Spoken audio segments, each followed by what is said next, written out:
assez absurde. Parce que la vie humaine, c'est quoi? La vie humaine, c'est l'ensemble des relations, des interactions qui nous lient les uns aux autres. Et même lorsqu'on est dans l'indépendance apparemment la plus absolue, on est formé, on est forgé par les gens qui nous entourent. À commencer par nos parents, à commencer par nos amis d'enfance.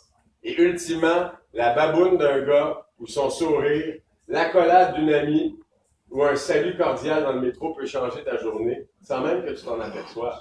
Et en fait, on est vraiment liés les uns aux autres d'une manière spéciale, d'une manière spirituelle qui dépasse même en fait ce qu'on peut comprendre de la réalité.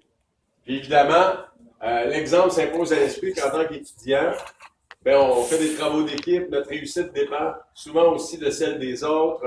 Si on s'encourage dans la classe, si on s'encourage au travail, il est clair que ça peut changer l'atmosphère, puis ultimement changer notre destinée en tant que professionnel. Donc, peu importe où on se situe, on est constamment marqué par la présence des autres autour de nous. Et ce soir, j'aimerais vous inviter à réfléchir à la question suivante. Quelles sont les personnes qui ont le plus grand impact dans votre vie et pourquoi? C'est une question qui est simple, mais c'est une question qui est importante. Et je pense que pour apprendre à se connaître, il faut être capable de répondre à cette question-là. Yeah. OK? Et j'ai pensé que ça serait cool ce soir de faire un petit jeu pour exprimer ça, pour exprimer l'idée en fait qu'on est vraiment complémentaires et qu'on ne peut pas se débarrasser les uns des autres et que la meilleure façon de vivre la vie, c'est de véritablement faire un effort pour aménager nos relations et faire en sorte qu'on puisse vraiment tisser, serrer puis avancer ensemble. Alors, ce qu'on va faire, c'est pas compliqué. On est vraiment une bonne gang. On va faire une rangée. Vous allez être ensemble. Rapidement. S'il y en a qui sont capables de faire des liens avec l'idée des amitiés, des relations spirituelles dans nos vies. Brièvement, Claude. Moi, je pense que c'est nous qui avons gagné. Parce que moi, j'ai pris plus de temps avec chaque mois.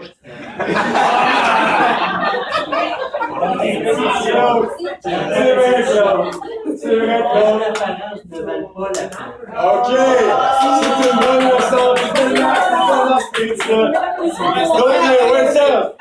Nous, on avait des bons équipiers, je l'avais entraîné, puis on a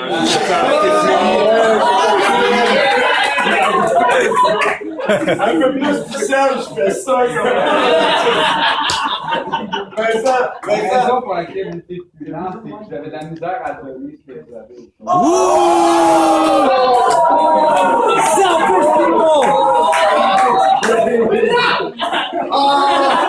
Dans les dents! C'était censé être une soirée d'amour et de partage.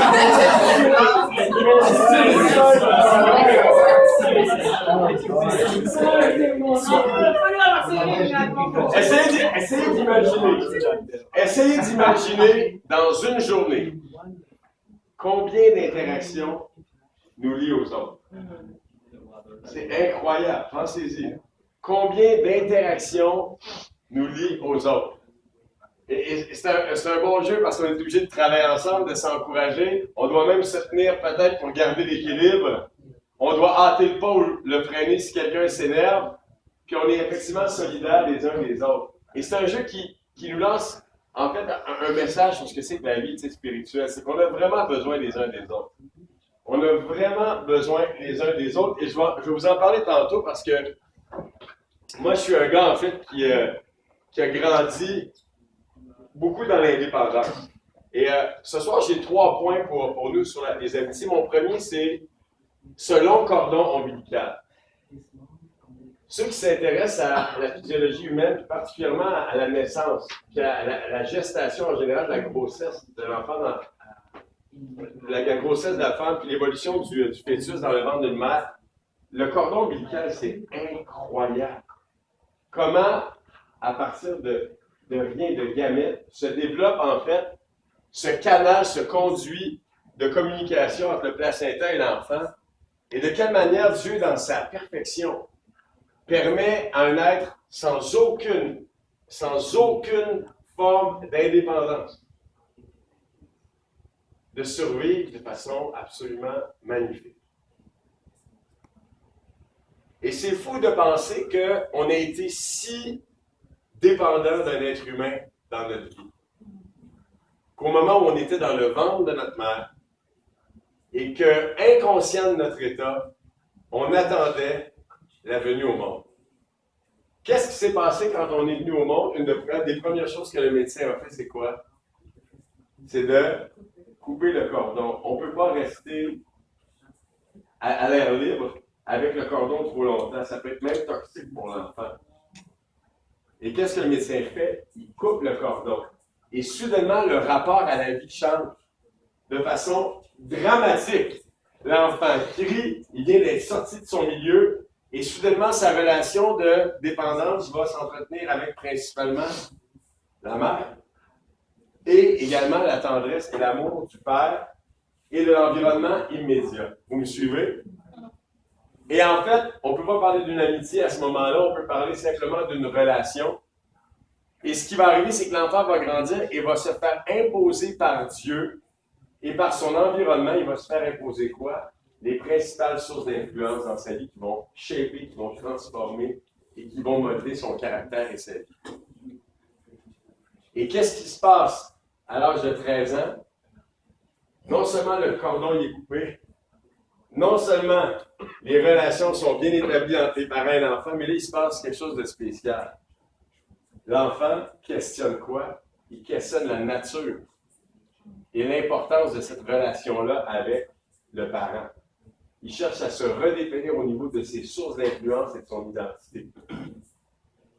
Et rendu à 18, 19, 20 ans, généralement, l'homme et la femme sont lâchés lousses dans la société et ont la très grande responsabilité de se lier à des hommes et à des femmes qui vont jouer un rôle important, inspirant dans leur vie.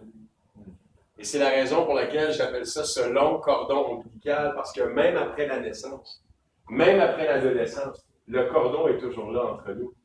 C'est juste que le cordon est invisible. C'est plus un cordon physique, c'est un cordon qui est spirituel. Pensez à Vincent et Michel. Tantôt, Vincent il a présenté Michel comme son mentor. Regarde le cordon. Regarde le bon cordon. Et évidemment, on a à droite ce qu'on appelle un réseau humain. Et vous avez Dan ici qui est juste là. Ça, c'est Dan. Hein? Ça, c'est qui ça? Pas moi. Non, ça, c'est pas toi. C'est ça, c'est pas toi. Non, mais vous comprenez l'idée, c'est qu'on quitte en fait une forme de relation pour embrasser à l'âge adulte des relations beaucoup plus complexes qui impliquent des sentiments, qui impliquent des soins, qui impliquent des choix, et ainsi de suite, et on est formé par ça. Et en 1997, quand j'ai commencé à vraiment poser des questions sérieuses sur ma vie, j'ai réalisé à quel point j'étais vide et seul. J'avais un paquet de party friends avec qui je sortais, avec qui j'avais des relations sociales superficielles. Et en 98, quand j'ai commencé à étudier la Bible avec des disciples de Jésus, ce qui m'a frappé, c'était la profondeur des relations entre les hommes et les femmes que j'ai rencontrés et l'espace que ces hommes-là et ces femmes-là se faisaient pour pouvoir intervenir les uns dans la vie des autres. Est-ce que tu voulais poser une question, Stanley? Oui, justement. Ça me ramène, je suis bien content que tu entendes ce sujet-là. Ça me ramène à une affaire que tu avais dit au début, que je n'étais pas vraiment d'accord. Vas-y. Tu avais dit comme ça que le but de l'humanité, des hommes, c'est comment on pourrait dire, s'épanouir, agrandir ces relations. Mais moi, qu'est-ce que je remarque au contraire, c'est qu'on dirait, parce que les relations, qu'on le veuille ou non, il y a toujours, peu importe avec qui on rencontre, il y a toujours une relation qui se fait, que ce soit professionnelle, académique ou peu importe, il y a toujours une relation.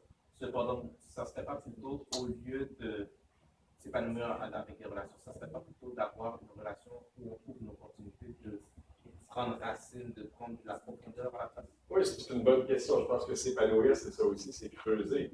Et il y a certaines relations où on va creuser. En 98, quand j'ai rencontré Danny Brisebois, l'homme qui étudie la Bible avec moi, et d'autres gars qui ont cheminé avec moi, c'était la première fois dans ma vie. Mon père n'avait jamais eu ce contact-là avec moi. C'était la première fois dans ma vie que je pouvais m'ouvrir de façon complète par rapport à mon passé. J'ai pu confesser les choses les plus horribles de ma vie, être ouvert complètement avec des hommes qui l'étaient également avec moi. Et soudainement, l'idée d'amitié prenait une forme complètement différente. Et on croirait qu'un gars qui est avocat, qui a eu un paquet de chums à l'université en droit, qui fraye dans des milieux qui sont à la fois exaltants puis financièrement engraissés, aurait naturellement des amis. Mais en fait, c'est un miracle. Il n'y avait rien de ça. Il n'y avait absolument rien de ça. Mon cordon ombilical était coupé depuis longtemps. Et le drame de ma vie à l'âge de 30 ans, c'est que je pouvais affirmer qu'il n'y a personne qui me connaissait vraiment. Et pour la première fois, je pouvais même me confier à un homme qui avait 5 ans de moins que moi, puis déballer mon sac. This is who I am. Sans honte, sans peur, sans jugement, et avec le sentiment d'être aimé inconditionnellement. Et ma conviction, c'est que le vrai christianisme, la vraie spiritualité, implique nécessairement ce niveau de profondeur-là quant à nos amitiés.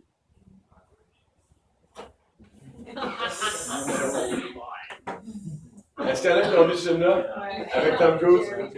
Jerry Maguire. Show me the money. Évidemment, quand on parle d'amitié, généralement, ce qui va faire en sorte qu'une amitié a de l'impact dans nos vies, c'est quoi?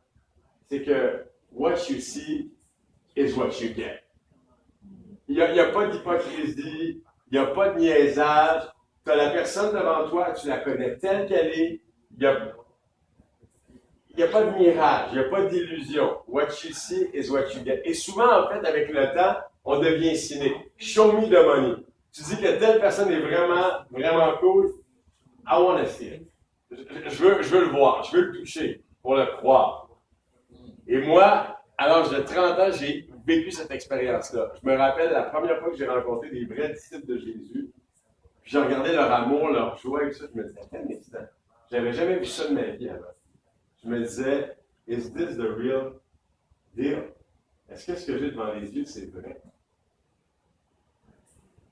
Puis plus le temps passait, plus je réalisais que oui, c'est pas un mirage, c'est vrai. On peut avoir ces amitiés-là, on peut avoir ces modèles-là dans nos vies. Et aussi fou que vous savez, j'avais 30 ans et je prenais modèle sur des hommes qui avaient 5, 6, 7, 10 ans ou moins que moi. C'était vraiment humiliant parce que j'avais un orgueil épais. Hey, me faire dire par un gars qui a 25 ans, j'étais au parc Jeanne-Mance, on faisait des études bibliques. Puis à un moment donné, Danny me dit oui, t'es intelligent, je sais, on voit ça, t'as étudié beaucoup, t'es un gars smart, mais dis-moi donc, avec ton exemple et ta vie, c'est qui les personnes qui t'ont vraiment eu vraiment un impact positif, là, dont ta foi, dont ton amour, dont ton exemple va changer leur vie. Ma mâchoire est tombée de 4 pouces. J'étais incapable de répondre à la question. À 30 ans, je réalisais que, oui, toutes ces années-là à faire la fête, à crier fort, à voyager en Europe avec mes chums, qu'est-ce que ça avait produit exactement comme intégrité chez l'autre, comme honnêteté, comme amour, comme courage? Un gros zéro. Un gros zéro. Et ma conviction, c'est qu'on a besoin effectivement de modèles. On a besoin d'exemples d'hommes et de femmes dans les traces desquelles on peut marcher ou à côté des traces desquelles on peut marcher. J'aime beaucoup l'image à droite parce que vous voyez, il y a des grosses traces de bottes dans la neige. Puis juste à côté, il y a des plus petites traces de bottes dans la neige. C'est deux personnes qui sont différentes. Mais on peut lire dans ça quoi? On peut lire dans ça peut-être une amitié. On s'en va ensemble au même endroit. On marche l'un à côté de l'autre, on se rassure, on est ensemble. On a peut-être même besoin de l'autre parce qu'on pourrait enfoncer profondément dans la neige, puis l'autre serait là pour nous aider. Et j'aimerais vous inviter à ouvrir vos Bibles ce soir. On va regarder quelque chose qui mérite une attention particulière. Dans Jean 14, verset 6. Jean 14, verset 6. Le premier qui a compris qu'on avait besoin de voir la vie pour de vrai, de le voir incarné chez quelqu'un, le premier qui a compris ça, c'est Dieu lui-même. Le premier qui a compris que les hommes avaient besoin d'avoir un exemple vivant, c'est Dieu lui-même. Qu'est-ce qu'il a fait? Il est venu parmi nous dans la chair.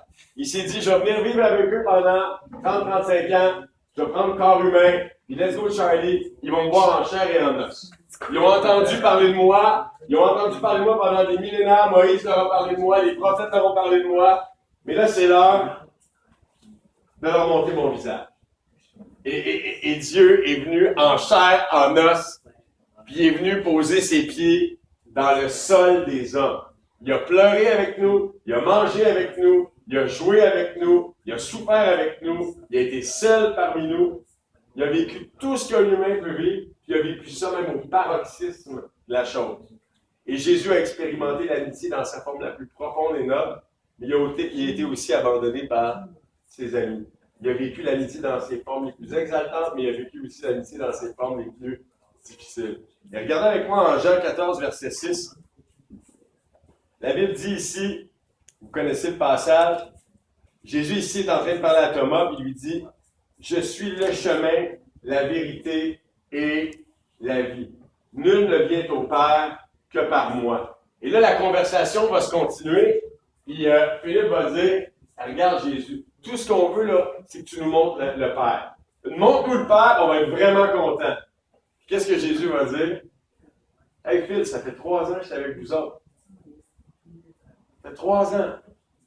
Tu comprends pas que je suis avec le Père, que le Père est en moi?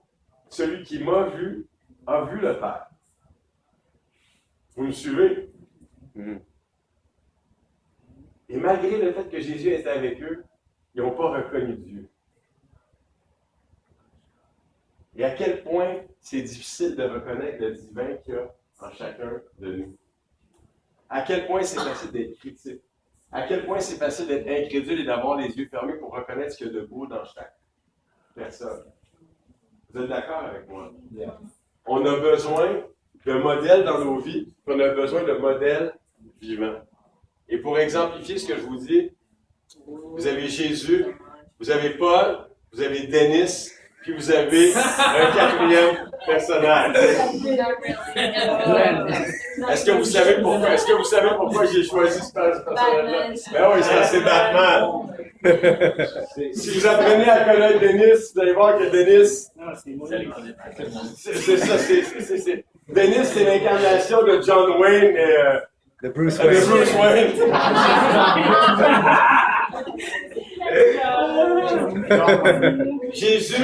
Jésus a touché la vie profondément de qui? De Paul, notamment. Vous me suivez? Et Paul, qu'est-ce qu'il a dit? En 1 Corinthiens 11, verset 1, qu'est-ce que Paul va dire à ses frères et ses sœurs? Il va dire, soyez mes imitateurs. J'ai été un modèle pour vous. Vous êtes d'accord avec moi? Il y a des hommes aujourd'hui comme Denis qui regardent l'exemple de Paul et qui, à part la barbe, s'identifie à sa vie, s'identifie à son exemple. Vous me suivez? Vous me suivez? Et Denis va servir de modèle peut-être à Vincent. Et Vincent va servir de modèle à...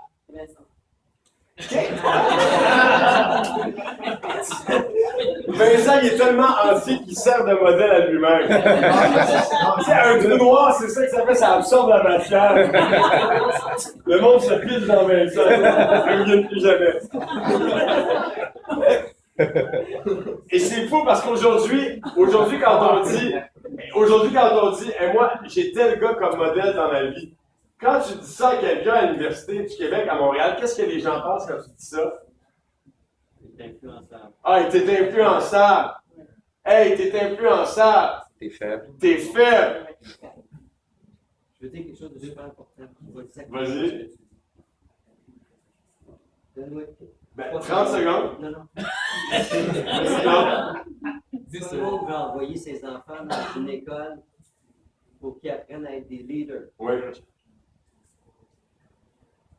On sort de job, on agit en leader, puis notre patron dit non, tu dois suivre ce que je te dis. Excuse-moi, mon patron, mais c'est parce que moi, je sors d'école, on m'a appris à être un leader, on m'a pas appris à te suivre. Fait que finalement, je n'ai pas été formé à ce que tu me demandes. Ben, c'est un bon point aussi. C'est un bon point aussi. On voit le fait de suivre quelqu'un comme quoi? Comme une marque de faiblesse. Et qu'est-ce qui produit ça chez l'homme? C'est son ego, c'est son orgueil. Moi, j'ai aucun problème à dire. J'ai 46 ans. Je m'en vais sur mes 47 en avril. Et j'ai aucun problème à dire que je cherche à imiter des hommes qui sont plus jeunes que moi. Qui ne parlent pas nécessairement le français. Qui sont d'une autre culture, et j'en trouve une grande fierté. Mes modèles d'hommes sont plus jeunes que moi. Je regarde leur mariage, je regarde leur pureté, leur intégrité, leur honnêteté, leur impact sur les autres, puis je me dis d'une façon très claire, j'ai devant moi l'image, bien qu'imparfaite, de Jésus. Et je peux effectivement m'inspirer de la fibre spirituelle de cette personne-là pour marcher dans les voies du Christ. Est-ce que tu as des personnes comme ça dans ta vie? Et est-ce que tu as cette humilité-là de reconnaître que tu as besoin, effectivement, de chercher des modèles qui ne seront pas nécessairement intégralement ce que tu cherches, mais d'être capable de reconnaître, par exemple, que la douceur de Jean Samuel, wow, j'ai besoin de grandir dans ma douceur. L'écoute de Johnny, j'ai besoin de grandir dans mon écoute, j'ai besoin d'être plus comme Johnny. Si vous deviez aujourd'hui partager sur une personne dans la salle, brièvement en 30 secondes, une qualité que vous voulez imiter chez quelqu'un dans la salle, à qui vous pensez? Vous n'avez pas le droit de nommer la même personne 2 fois. Esaïe, Nathanaël, qu'est-ce que tu cherches à imiter chez Nathanaël? Le fait que, même quand il n'est pas content, il sourit. Même quand il n'est pas content, il sourit. À l'hôpital, ils appellent ça un problème, mais toi, c'est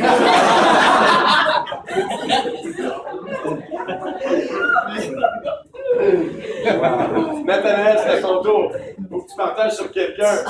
Qu'est-ce qui t'inspire chez qui dans la salle? Puis que tu penses que tu devrais te concentrer à imiter ça, à poser des questions. Hey, bro, telle sœur, comment tu fais pour. Tu penses à quoi? Je pense à Vincent. À Vincent? Qu'est-ce que tu aimes chez Vincent? Je pense qu'il est super intelligent. OK. Sa façon de penser, ouais. Tu aimes sa façon de penser. Souvent, quand il me parle, il faut que j'arrive comme ça. À penser ça. Fais attention, parce que là, tu touches son orgueil. Là, il va falloir péter la ballonne ce soir, ça va passer, là. Vincent. Deux personnes. Une personne. Ben, c'est la même chose, la même qualité. Une personne. Serge. Serge. Je ne sais pas comment décrire rapidement, mais la confiance qu'il y a, même pas en Dieu, mais juste que, comment dire, l'entrepreneurship, l'initiative, le fait que, j'ai l'impression qu'il voit la vie devant lui, puis il est juste comme, ben, aucun problème. Juste à y aller. OK, donc la confiance devant la vie. Tandis que moi, je ne suis pas du tout Comme ça. OK. Serge. Moi, je prends une fille, Oui. Emma. Oui. C'était elle, ma deuxième. Ça, douceur. Sa douceur. Ouais, La douceur d'Emma. Emma. Laetitia. Sa connaissance, sa soif pour le savoir, dans le sens que quand tu l'entends parler, tu vois que, je sais pas, même sa connaissance en général, sur pas mal de choses. Sa soif, sa connaissance, son érudition, sa passion pour le connaître. Laetitia. Oui. Shirley, Oui. mais je sais pas, c'est son humanité là, c'est le fait que son instinct maternel, Oui. sa douceur, sa tendresse, sa patience. OK, c'est beau ça. Des Kleenex pour Charlie. Charlie la belle. Mais c'est Laura. Oui. Son écoute, sa patience. OK.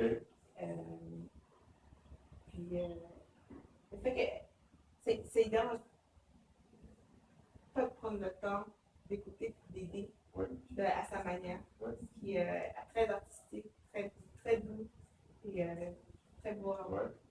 Elle t'en parle avec une grande reconnaissance, avec une grande gratitude.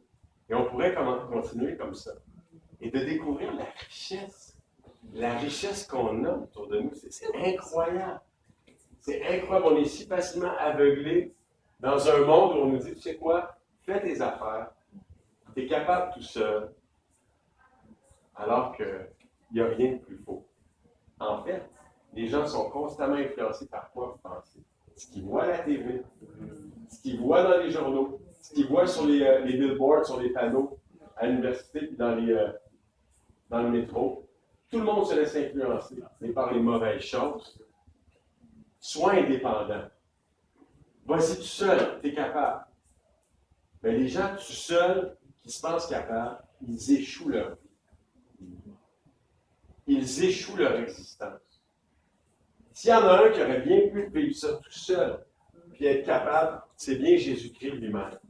Or, il s'est entouré d'hommes fragiles et il a manifesté l'amour et la gloire de Dieu en se donnant à des hommes et à des femmes qui étaient fragiles. Et ces hommes et ces femmes-là sont devenus les héros des temps anciens, source d'inspiration 2000 ans plus tard pour des hommes et des femmes fragiles comme vous et moi.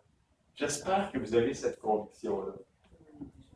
Et quand Jésus appelle Pierre, et que Pierre, qui fait face à l'immensité de son péché, dit à Jésus, « Éloigne-toi de moi, je suis un homme pécheur. » Pierre voyait la profondeur de son drame devant Dieu. Qu'est-ce que Jésus lui dit?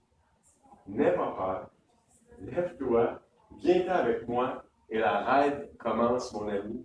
Ta vie va changer de façon incroyable. » Et rappelez-vous de cette chose-ci. Votre manière de regarder les gens autour de vous va déterminer le plafond du potentiel que vous leur attribuez en tant qu'être humain sur la table.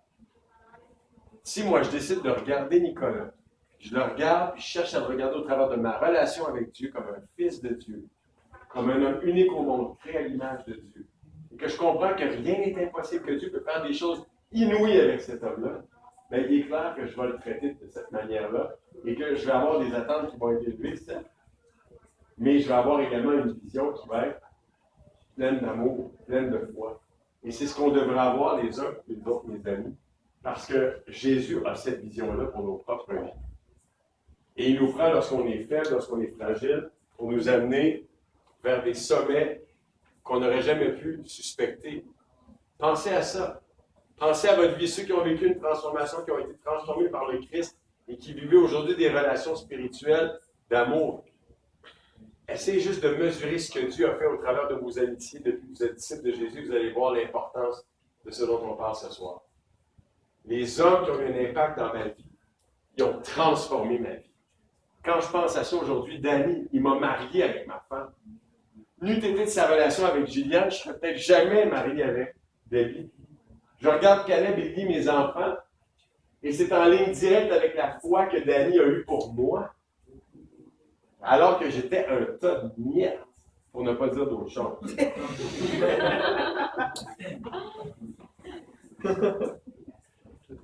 Mon dernier point ce soir, on va terminer là-dessus. Choisis l'humilité. Choisis l'humilité.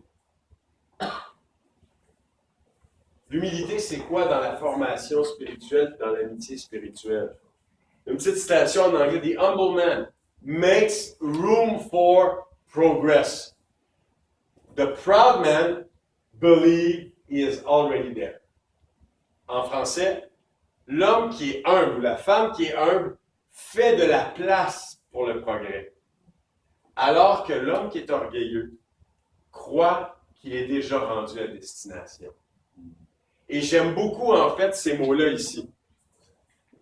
Makes room. Faire de la place dans nos cœurs pour apprendre. Jésus a dit la chose suivante. Si vous ne vous rendez pas un comme ces petits-enfants, vous n'entrerez pas dans le royaume de Dieu. Bottom line. Tu es orgueilleux, tu t'en vas en enfer. Tu demeures dans ton orgueil, tu t'en vas en enfer. C'est le message de la Bible. Puis Jésus le dit au travers de l'apôtre Paul. Dieu lui-même s'est humilié jusqu'à devenir esclave sur la croix pour des hommes et des femmes comme vous et moi. Si on n'est pas prêt à faire de l'espace dans nos cœurs pour faire entrer des gens qui peuvent nous aider, qui peuvent nous apprendre à grandir, pourquoi même désirer Jésus et son amour? Et ceux qui ont lu ce livre-là ici, qu'on est en train d'étudier tantôt, Disciples on Campus, vous lirez le chapitre Iron Sharpens Iron, c'est vraiment bon. Et à la fin du chapitre, les auteurs, c'est un couple, c'est John et Barry Lusk. Et en fait, j'aime tellement ça, la simplicité de leur enseignement. Ils nous amènent à réfléchir sur les qualités d'un cœur qui est humble. Est-ce qu'il y en a qui se rappellent des qualités dont les auteurs parlent? Un cœur qui est humble, c'est quoi? C'est un cœur qui est quoi? Qui est ouvert. Ça veut dire quoi? Un cœur ouvert, c'est le cœur d'une personne qui s'ouvre de façon volontaire, elle le désire. Elle initie à être ouverte avec ses péchés, avec ses tentations, avec ses luttes. Plutôt que de chercher à protéger une image ou à protéger en fait ce que l'autre peut penser d'elle, cette personne-là recherche la vérité avant l'image dans sa vie. That's a big one. Cette semaine, il y a un frère qui est venu me parler, il s'est ouvert, il m'a parlé de ce qu'il vivait comme défi. Puis il a été radicalement ouvert par rapport aux mensonges dans sa vie, par rapport à un paquet de choses dans sa vie. Ce gars-là va pouvoir grandir et évoluer. La même personne qui décide d'être fermée, de ne pas ouvrir son cœur, de ne pas être humble, cette personne-là va demeurer enfermée dans sa faute. Et c'est la raison pour laquelle on a besoin de développer ce cœur qui est ouvert. La deuxième chose, c'est d'avoir un cœur qui est quoi? Qui est enseignable. Est-ce que tu es une personne qui se laisse enseigner ou à chaque fois qu'on dit quelque chose, ouais, mais toi, tu ne le mets pas en pratique? C'est quoi le rapport? Si la personne t'adresse quelque chose qui est vrai, descends de ton cheval, ouvre tes oreilles, puis si effectivement le chapeau te fait, ben mets-le. Tu me suis? Généralement, quand tu es sur un cheval, tu as un chapeau. T'es un cowboy. T'es un cowboy. John Wayne. John Wayne. Vous êtes d'accord avec moi? Donc, un cœur enseignant, un cœur ouvert, un cœur qui initie. C'est quelqu'un qui va chercher la formation. Hey bro, j'ai remarqué une chose. T'es toujours joyeux. Qu'est-ce que tu fais pour être joyeux comme ça? Ou telle sœur, t'es tellement douce avec tout le monde, là, faut que tu m'aimes. Moi, je suis le piton constamment, je suis frustré au quart de tour. Peux-tu me dire qu'est-ce que tu fais? Y a-tu des passages qui t'aident dans les Écritures à travailler ton cœur? T'as-tu jeûné là-dessus? Qu'est-ce que tu fais? Parle-moi. Et d'avoir cette détermination-là à aller chercher, en fait, la sagesse dans nos vies. Et C.S. Lewis, que certains d'entre vous connaissez, c'est lui qui, entre autres, écrit un paquet de livres sur le christianisme. Le fameux film Narnia, c'est lui. L'autre, vous savez, avec la porte là, de la chambre à coucher, là.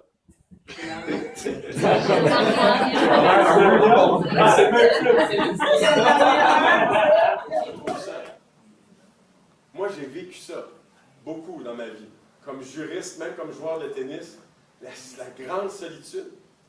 Puis je peux vous dire une chose aujourd'hui, là, mes diplômes, le fait que j'enseigne ici, c'est tout ça, là, comme le disait Paul, là, ah ouais, c'est des ordures à côté de Jésus. C'est des ordures à côté de Jésus. Il n'y a rien de plus magnifique que de connaître Jésus, d'entrer en relation avec lui et d'apprendre lentement mais sûrement à aimer. Est-ce que vous êtes d'accord avec moi? Yeah. Tu voulais dire quelque chose, Sylvain? Parce que je trouve ça bon, qu'est-ce que tu dis, mais quand on est orgueilleux, il faut demander humblement à Dieu de nous briser cet orgueil-là. Oui. Ça fait mal. Oui. Très mal. Oui. Tantôt, en m'appelant ici, je ne rentrais pas, je ne connais pas personne. Là, l'intimité s'est mise à rentrer. Oui. Là, l'intimité, c'est une forme d'orgueil aussi. Oui. Alors là, moi, je me suis dit, là, brise ça, je suis avancé. Oui. Aujourd'hui, je sens des bénédictions. Oui. Parce que Dieu exerce une pression pour briser cet orgueil-là. C'est un très bon point. Et Dieu brise l'orgueil des rois, donc qui est souvent capable de briser le vôtre aussi. Tu l'as dit. En longtemps que vous nous demandez, par exemple. Ah, c'est vrai que ça aide quand on le demande. Merci de partager ça avec nous. Merci. Je ne sais pas qu'est-ce que vous retenez ce soir de tout ça. Mais une chose est certaine, c'est qu'on a un privilège inouï d'apprendre les uns des autres. Moi, je continue d'apprendre de Johnny. On est l'amitié qui a presque 5 ans maintenant. J'apprends d'où quand je suis avec l'autre, puis tu me parles de ses études bibliques, quand je vois sa passion pour Dieu, quand tu vas bien spirituellement, Beau, tu es plein de lumière, tu es passionné, tu inspires les frères. Josué, je te l'ai déjà dit, tu es un gaillard d'une grande douceur, d'une grande persévérance, tu m'inspires. Ésaïe, ta joie, ta douceur. Nathanaël, ton sourire quasi légendaire. Charles, est-ce qu'on connaît un homme passionné, un flamboyant comme Charles? Imaginez si on avait tous sa verve et sa passion. Pierre prendra. Je vous encourage ce soir à apprécier, à prendre le temps d'apprécier vos amitiés, de donner des accolades amoureuses, pleines d'affection aux gens qui sont autour de vous, et de vous rappeler que Dieu nous a préparés pour une grande aventure. Et si Dieu désire changer le monde, c'est au travers d'hommes et de femmes qui s'aiment. Amen. Amen. Merci pour votre écoute. Merci pour votre